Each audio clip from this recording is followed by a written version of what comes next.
Bonjour, bonsoir en fonction du lieu où vous recevez cette chaîne, cette vidéo, Charlie Info FR. Nous avons pour habitude de scruter l'internet, chercher des vidéos informatives et intéressantes pour vous, afin de susciter chez vous vos réactions, vos commentaires.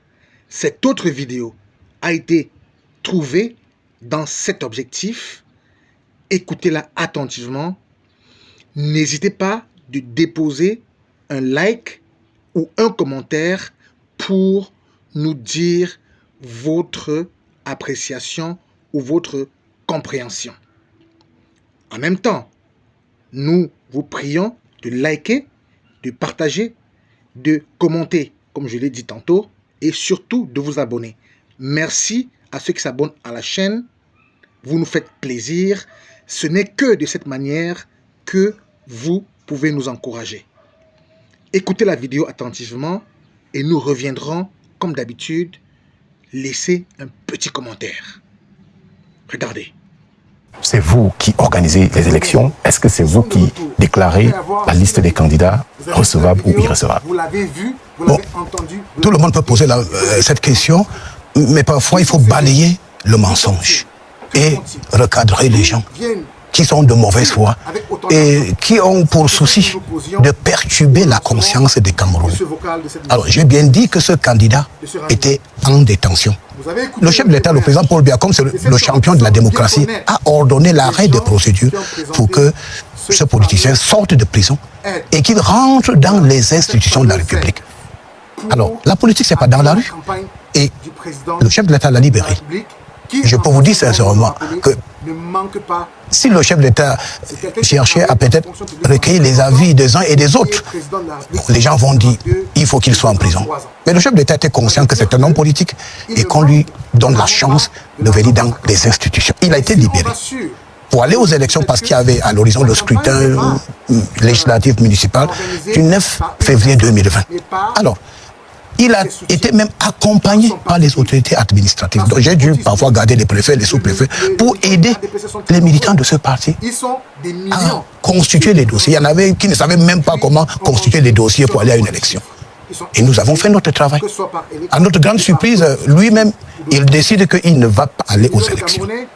Et il tient un point de presse où il dit « Je suis pleinement conscient que faute de prendre part à ce scrutin, mon parti ne peut pas présenter de candidat à l'élection présidentielle. » Alors à ce niveau-là, je crois qu'il a été clair. Donc, quand je commence la conférence du gouverneur, je fais diffuser ses propres propos pour clore le débat. Mais ce monsieur était le début et la fin de son propre problème en disant que pour avoir boycotté, moi, je ne prends pas parti aux élections. Donc, pour balayer ces thèses complotistes et conspirationnistes de ceux qui veulent perturber l'ordre public et qui laissent entendre que malgré le boycott, ce parti peut aller à l'élection présidentielle. Je suis quand même le ministre qui agrée les partis politiques. Je connais la législation, je peux parler d'autorité. Alors donc je dis, je parle d'autorité, ce parti politique qui a boycotté le double scrutin ne présentera pas de candidat.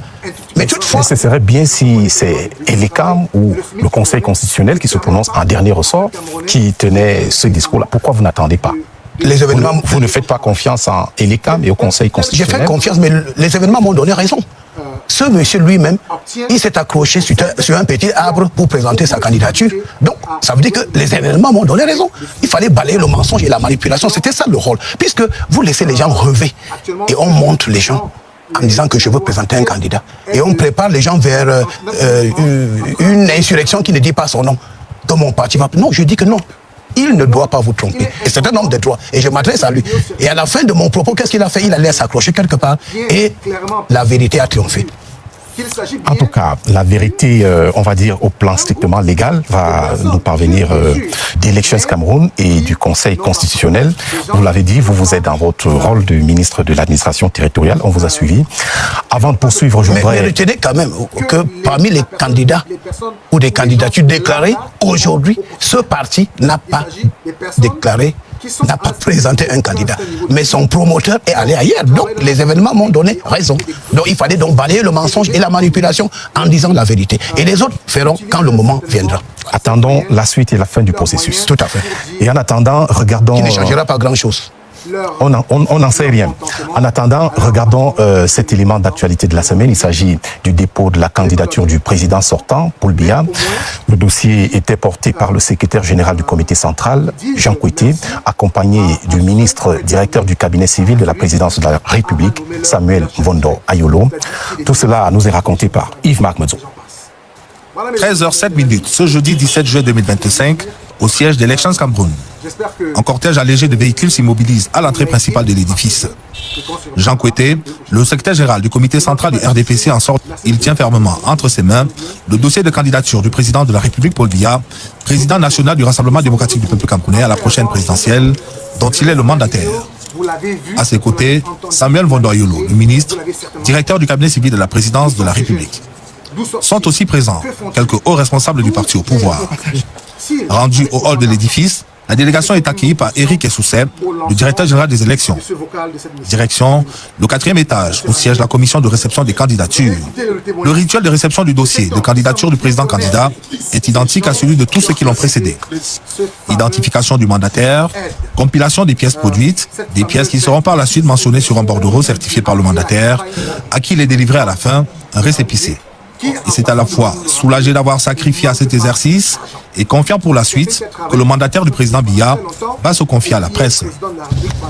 Notre état d'esprit est l'état de satisfaction de voir que grâce à la maîtrise de la dynamique de l'évolution de notre pays, cette élection va se dérouler dans de bonnes conditions et nous venons de déposer le dossier du président national du RDPC pour le poste de président de la République, étant conscient de ce que le peuple camerounais est suffisamment mûr pour connaître la différence entre ce qui est fait, ce qui est en train d'être fait et ce qui est proposé pour être fait. Et cette conscience l'amènera à donner au chef de l'État le grand score que nous souhaitons. Le cap est par la suite mis au palais des congrès de Yaoundé au siège du Conseil constitutionnel. Soucieux du respect de la règle de droit et notamment des dispositions du Code électoral qui, en son article 123, alinéa 3, dispose que le dossier de candidature est immédiatement transmis au Conseil constitutionnel par le candidat ou son mandataire contre accusé de réception. La délégation conduite par Jean Kouité est accueillie peu après 17h au greffe du Conseil. De sources proches de cette haute juridiction, l'on apprendra que c'est le 5e dossier à être reçu.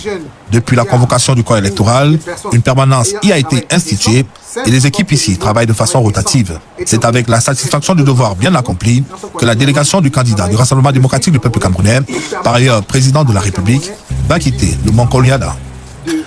Qu'appelle de votre part comme commentaire l'élément que nous venons de suivre? Ça prouve que le président Paul Biya, qui est un légaliste hors pair, n'est-ce pas, se met en ligne comme les autres candidats.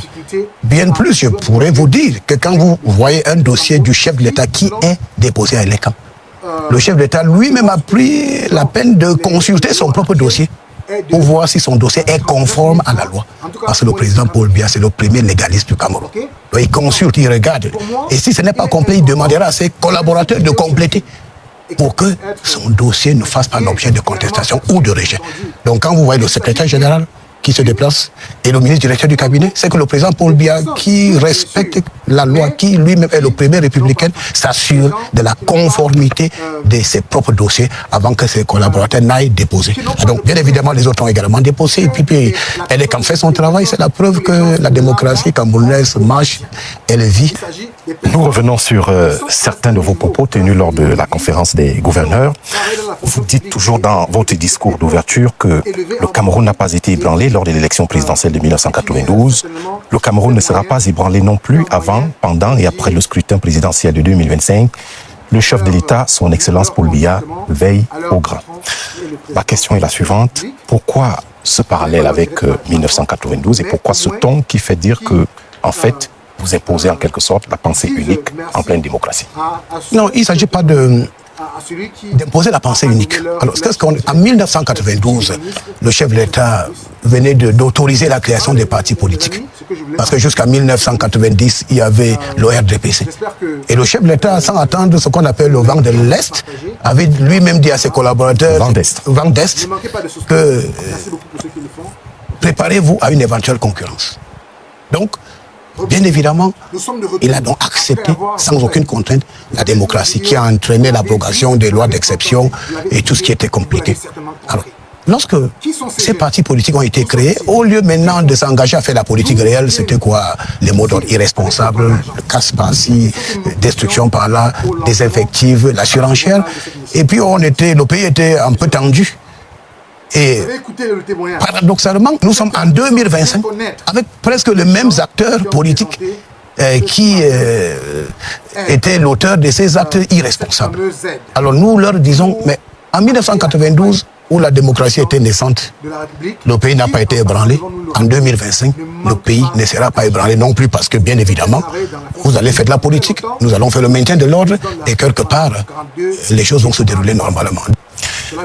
Maintenant, à la clôture, vous terminez en indiquant que lorsque les candidats à l'élection présidentielle 2025 seront validés par les instances compétentes, aucune autre forme de revendication ne sera tolérée. Après 2025, il y aura 2032, dites-vous, ceux qui brandissent l'épouvantail du chaos n'ont qu'à bien se tenir. L'administration ne laissera aucune occasion à qui que ce soit de perturber l'ordre public. Le message, dites-vous, est bien clair. Là, Monsieur le ministre, vous virez carrément vers la menace des opposants. Est-ce que vous ne devez pas plutôt apaiser en ce moment-ci, apaiser les esprits, en invitant simplement au calme, à la paix, à l'apaisement, au dialogue?